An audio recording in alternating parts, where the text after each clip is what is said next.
Hi friends, welcome to this video, and in this video we are going to discuss about matters in registrar court. वो matter जो registrar court के अंदर लगते हैं। और सबसे पहले most of the important thing is order 5 rule 1 के अंदर ये मैटर्स दिए गए हैं। ये चीज़ें बताई गई हैं कि रजिस्ट्रार के पास कौन से मैटर को सुनने की पावर है।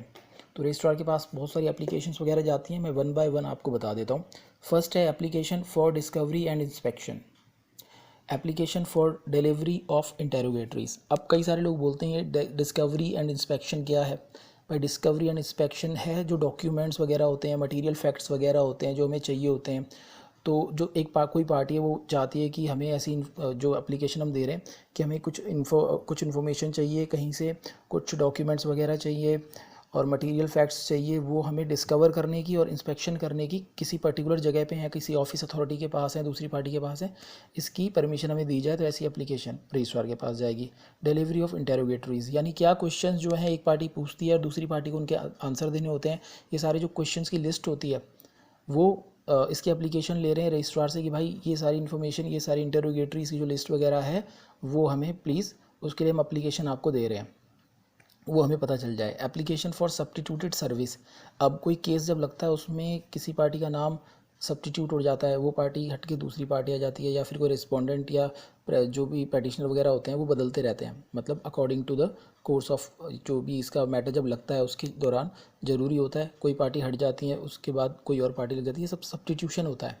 ठीक है, तो इसमें ये इसकी जो सर्विसिंग होती है, दूसरी पार्टी को इन्फॉर्मेशन देनी होती है। और मैटर जो है कभी जज साहब वगैरह जो होते हैं वो मैटर को इशू नोटिस वगैरह कर देते हैं, जो भी डायरेक्शन वगैरह देते हैं वो दूसरी पार्टी के पास भी जाता है। उन सब की सर्विसिंग वगैरह सीखिए, जो रिगार्डिंग मैटर्स हैं वो सारे रजिस्ट्रार के पास जाते हैं कि हाँ इस मैटर की सर्विसिंग हो गई है, अब इसे आगे रेगुलर हेयरिंग में या जजेस के सामने लगा दो। तो ये है रूल 7 अंडर ऑर्डर 19।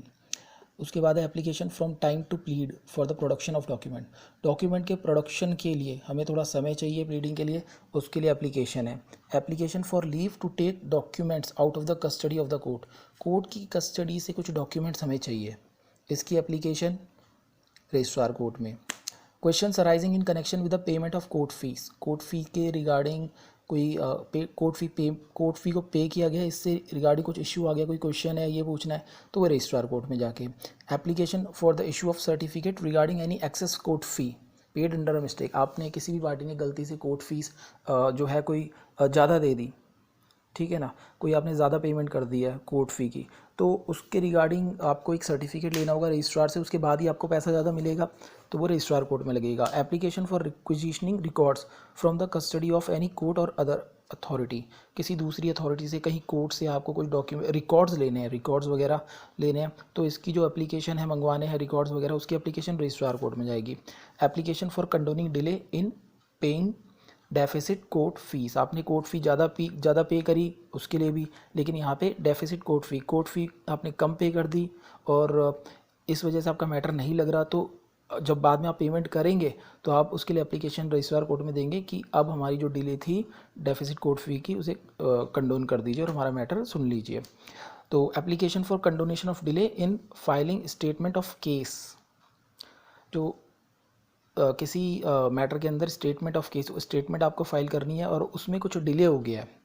तो ऐसी कंडोनेशन ऑफ डिले की एप्लीकेशन रजिस्ट्रार के पास जाएगी, provided that way registrar does not think fit, अगर रजिस्ट्रार को लगा कि नहीं उसे इसे पास नहीं करना चाहिए, उस मैटर को फिर रजिस्ट्रार कोर्ट में लगेगा, फिर वो जजेस के सामने लगेगा उसकी कंडोनेशन ऑफ डिले के लिए। Statement of case, application for appointment and for approval of A translator and interpreter, ये आसान है, आपको किसी भी ट्रांसलेटर इंटरप्रेटर को अपॉइंट करना है, उसकी एप्लीकेशन रजिस्ट्रार के पास। Application for withdrawal of appeal by an appellant prior to his lodging the petition of appeal, यानी उसका कोई भी पार्टी का जो केस है कोर्ट के सामने फाइनली लगने से पहले, लॉज होने से पहले, उसने डॉक्यूमेंट्स वगैरह तो दिए हैं लेकिन वो वापस लेना चाहता है, ऐसी एप्लीकेशन रजिस्ट्रार के पास जाएगी। Application for production of documents outside the court premises, आपको आउटसाइड कोर्ट प्रीमाइसेस के बाहर कुछ डॉक्यूमेंट कहीं देने हैं, कुछ प्रोड्यूस करना है ज़रूरी काम से, उसकी एप्लीकेशन रजिस्ट्रार के पास। Application for payment into court, court में कुछ आपको पेमेंट पे करनी है, पेमेंट करनी है कोर्ट के अंदर किसी चीज़ के लिए, उसकी एप्लीकेशन रजिस्ट्रार के पास। Application for payment out of court of money और security, interest, dividend on securities, यानी सिक्योरिटीज़ के ऊपर आपको कुछ ऐसी पेमेंट करनी है, आउट ऑफ कोर्ट कुछ ऐसी पेमेंट करनी है, ये सिक्योरिटी के ऊपर डिविडेंड देना है, इंटरेस्ट है, मनी है, सिक्योरिटी है, ऐसी कोई पेमेंट है, वो रजिस्ट्रार के पास उसकी एप्लीकेशन लगेगी। Application for extending returnable dates of warrants, warrants के अंदर जैसे इशू नोटिस वगैरह कुछ भी चीज़ें होती हैं, उसमें कोई डेट दी है लेकिन उस डेट को एक्सटेंडिंग यानी बढ़ाना है, extending returnable dates, issue notice वगैरह के अंदर, वारंट के अंदर रिटर्नेबल डेट्स दी हुई होती हैं, रिटर्नेबल आफ्टर 2 वीक्स 3 वीक्स तरीके से, तो उसे एक्सटेंड करवाना है, इसकी एप्लीकेशन आपको देनी होगी रजिस्ट्रार के पास में। लेकिन ये वारंट है, ये नोटिस नहीं है, वारंट है ये। Application for refund of security, आपको सिक्योरिटी का रिफंड चाहिए, सिक्योरिटी डिपॉजिट आपने क्या है, इसकी जो एप्लीकेशन है वो रजिस्ट्रार के पास जाएगी। Application for directions regarding preparation of records, आपके केस से रिगार्डिंग कोई आपको जो रिकॉर्ड्स हैं उसको प्रिपेयर करवाना है, उसकी डायरेक्शन के लिए रजिस्ट्रार कोर्ट में आपकी एप्लीकेशन लगेगी। Application for exemption from filing certified copies of judgment, decrees, orders वगैरह ये लगेंगी रजिस्ट्रार कोर्ट में। Application for condonation of delay in refiling provided that delay does not exist 60 days, यानी आपने कोई मैटर फाइल किया था, उसमें डिफेक्ट हो गया, डिफेक्ट क्योर करने के लिए 60 दिन दिए गए। 60 दिन में आप जो है 60 दिन के अंदर अंदर आपने मतलब जो भी एक प्रेस्क्राइब टाइम पीरियड था डिले को डिफेक्ट्स को क्योर करने का, आप नहीं कर पाए, लेकिन आपने 60 दिन के अंदर, उसके बाद 60 दिन के अंदर किया, ठीक है। अगर 60 दिन के अंदर अंदर आपने कर दिया तो फिर उसकी कंडोनेशन ऑफ डिले की जो एप्लीकेशन है ना, इन सच केसेस वो रजिस्ट्रार के पास जाएगी।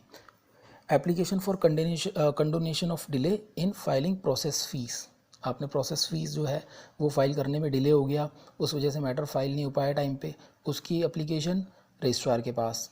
Application for extension of time registrar के पास। Office report for renewal of fix deposit receipts and bank guarantees, यानी फिक्स डिपॉजिट रिसीट्स और बैंक गारंटीज़ की जो रिन्यूअल करने की जो है ऑफिस रिपोर्ट, वो जाएगी रजिस्ट्रार के पास। Application for exemption from filing office translation, office translation को फाइल करने से बचना चाहते हैं, उसके लिए रजिस्ट्रार के पास application. Application for exemption from filing process fees और स्पेयर कॉपीज़, ये एप्लीकेशन भी रजिस्ट्रार के पास। All uncontested IAs of formal nature, formal nature की ऐसी आईएस जिस पे कोई विवाद नहीं है दूसरी पार्टी की तरफ से, वो रजिस्ट्रार के पास। Any matter which in accordance with orders और direction issued by the court, कोई ऐसा मैटर है, कोई मतलब आपको कोई केस चल रहा है जिसमें कि जज ने कोई ऑर्डर डायरेक्शंस दिया हुआ है कि इसके बाद ये मैटर आप रजिस्ट्रार के पास लगेगा, तो वो जो मैटर है फिर वो रजिस्ट्रार के पास लगेगा उस चीज़ के लिए जो कोर्ट ने डायरेक्शन दिए हैं और कोर्ट ने ऑर्डर किया है कि आप ऐसा काम करिए दूसरी पार्टी को, और उसके बाद उसे रजिस्ट्रार चेक करेगा कि ये काम हुआ है कि नहीं, तो ऐसे मैटर भी रजिस्ट्रार के पास लगते हैं। Imposing cost on the party in default of compliance of the orders, registrar ने कुछ कहा पार्टी को करने के लिए और उस पार्टी ने उस पर एक्शन लिया, यानी डिफ़ॉल्ट ऑफ कंप्लायंस, जो रजिस्ट्रार ने ऑर्डर किए थे वैसा नहीं किया, तो ऐसे मैटर में अगर रजिस्ट्रार कुछ कोई कॉस्ट वगैरह लगाता है तो दूसरी पार्टी उसके लिए रजिस्ट्रार कोर्ट में ही जाएगी मैटर लेके।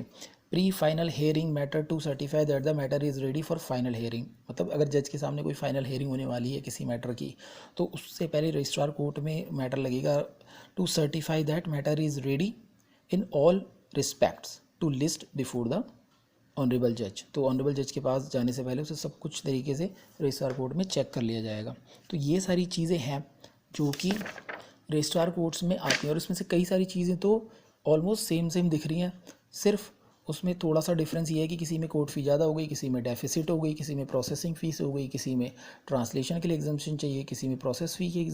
के लिए एग्जाम्पशन चाहिए, किसी में नोटिस सर्विंग ये जो है सर्विसिंग के लिए डायरेक्शंस हैं, किसी में सब्स्टिट्यूशन के लिए डायरेक्शंस हैं, किसी में application for discovery and inspection है, एप्लीकेशन फॉर डिलीवरी ऑफ इंटेरोगेटरीज़ है, कोई रिकॉर्ड आपको चाहिए किसी और पार्टी से वो मंगवाना है उसके लिए एप्लीकेशन, या यहाँ का रिकॉर्ड कहीं और भिजवाना है उसके लिए, मैं आपका जो रिकॉर्ड है डॉक्यूमेंट्स है आउट ऑफ कोर्ट प्रोड्यूस करने हैं उसके लिए एप्लीकेशन, ये सारी छोटी छोटी जो चीज़ें हैं वो रजिस्ट्रार कोर्ट में जाती हैं और ये बहुत आसान है। इसके अलावा मैं आपको बता दूं